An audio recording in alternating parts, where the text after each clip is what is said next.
Hello guys, അപ്പൊ നമ്മളിതാ ഇവിടെ എത്തിയായിരുന്നു. ഏതൊരു ഹലോ കണ്ണൂർ തളിപ്പുറം കണ്ണൂരോ ഇത് ഷൊർണൂർ ഷൊർണൂർ സ്ഥലം ലൊക്കേഷൻ അറിയാം. നമസ്കാരം.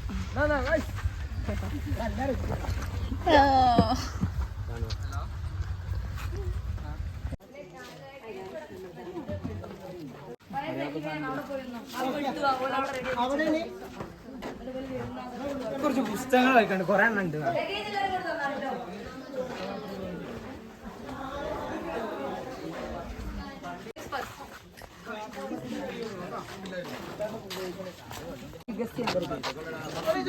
രൂപിക്ക, ചെമ്പരത്തി, കാന്താരി. ഞാനീ മുകളിൽ ചെന്നിട്ട് എങ്ങോട്ടാക്കിയില്ല.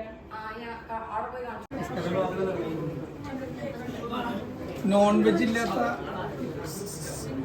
ലഞ്ചാണ് ഇന്ന്. നിങ്ങൾ കണ്ടിട്ടില്ലാത്ത വിഭവങ്ങളൊന്നും ഇല്ല ഇവിടെ, പക്ഷെ രുചി കൊണ്ട് ചില വ്യത്യസ്തതകൾ ഉണ്ടാവും. അപ്പം അതുകൊണ്ട് ഭക്ഷണം എന്ന് പറയുന്നത് ഒരു അടിസ്ഥാനപരമായിട്ട് വിരുന്നാണ്. അപ്പം വരുന്ന ആളുകൾക്ക് നമ്മൾ സന്തോഷത്തോടെ നമ്മളെ സ്നേഹം സൂചനയാണ് ഭക്ഷണം എല്ലാ വീടുകളിലും. എന്നതുപോലെ തന്നെ ഫാർമർ ഷെയറിലും അതിൻ്റെ ഒരു സൂചനയാണ്. നിങ്ങളോടുള്ള ഇഷ്ടം ഞങ്ങൾക്ക് ഉണ്ടാക്കി തീർന്നില്ല, അല്ലെങ്കിൽ ഇതിലേക്ക് കൂടുതൽ ഉണ്ടായി.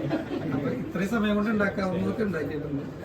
അതിലൊന്ന് അവിയലാണ്. സ്വാഭാവികമായിട്ടുള്ള നമ്മുടെ ചേരുവകൾ തന്നെയാണ്. അതിനിപ്പുറം നിൽക്കുന്ന പച്ച നിറത്തിലത് കപ്പയും പൊന്നാങ്കണ്ണി ചീരയും ഗാർലിക്ക്, സവാള അങ്ങനെയുള്ള സാധനങ്ങളൊക്കെ ചോപ്പ് ചെയ്തിട്ട് തേങ്ങാപ്പാലിൽ കുക്ക് ചെയ്തിട്ടുള്ളതാണ്. നീല നിറത്തിലിരിക്കുന്നത് ശംഖുപുഷ്പവും മാങ്ങയും തേങ്ങയും ഇഞ്ചി അങ്ങനെയുള്ള സാധനങ്ങളൊക്കെ ചേർന്നിട്ടുള്ളതാണ്.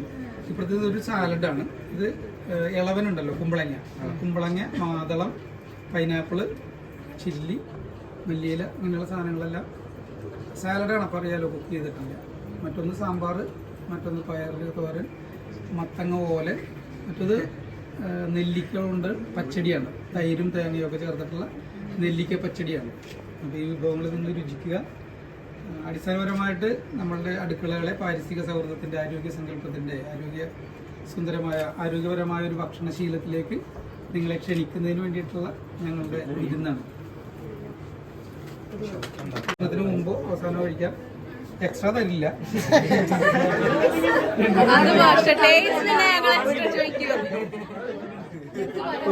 കഴിക്കാൻ പാടില്ല ഭക്ഷണം.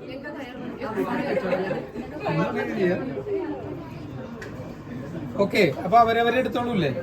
ഇപ്പുറത്തെ ഒരു ബോർഡ് എഴുതിയിട്ടുണ്ട്, അതാരെങ്കിലും കണ്ടിരുന്നോ? അവിടെ എഴുതിയിട്ടുണ്ടോ? അത് കാണാതെ ആർക്കെങ്കിലും പറയാനറിയോ? നാം കഴിക്കുന്ന ഭക്ഷണത്തിൽ നമ്മുടെ പേരുണ്ടോ എന്നറിയില്ല, എന്നാൽ നമ്മൾ പാഴാക്കുന്ന ഭക്ഷണത്തിൽ മറ്റൊരാളുടെ വിശപ്പുണ്ട് എന്ന് പറയുന്നതിനകത്ത് ഭക്ഷണത്തിന്റെ പ്രാധാന്യവും ഭക്ഷണം ഉണ്ടാക്കാൻ കാരണമാകുന്ന വിഭവം ഉണ്ടാക്കുന്ന കർഷകനോടുള്ള കരുതലും ഒക്കെ ഉണ്ടാവും വാക്കുകൾ. അതുകൊണ്ട് അത് മനസ്സിലാക്കി നിങ്ങൾ എത്ര വേണമെങ്കിലും കഴിച്ചോളൂ. നിങ്ങൾക്ക് ആ രുചി എത്രത്തോളം നിങ്ങൾക്ക് സ്വീകരിക്കാൻ പറ്റുമെന്ന് അറിയില്ലല്ലോ. അപ്പം അതുകൊണ്ട് എല്ലാവർക്കും ആവശ്യത്തിന് എടുക്കുക. രുചി നിങ്ങൾക്ക് തൃപ്തികരമാണെങ്കിൽ എത്ര വേണമെങ്കിലും കഴിക്കാം, എത്ര വേണമെങ്കിലും തരാം. ഓക്കെ, ഭക്ഷണം പാഴാക്കരുത്. അത് ഒരു പൊതു സ്വത്താണ്. നമ്മൾ വിചാരിക്കും പണം കൊടുത്ത് നമ്മൾ വാങ്ങിച്ചാൽ പിന്നെ നമ്മളുടേതാണെന്ന്. അങ്ങനെയല്ല. ഭക്ഷണം പൊതു സ്വത്താണ്, പൊതുമുതലാണ്. നമുക്ക് അവകാശപ്പെട്ടത് മാത്രം എടുക്കാൻ പാടില്ല, വേസ്റ്റ് ചെയ്യാൻ പാടില്ല. ഓക്കെ, സന്തോഷം.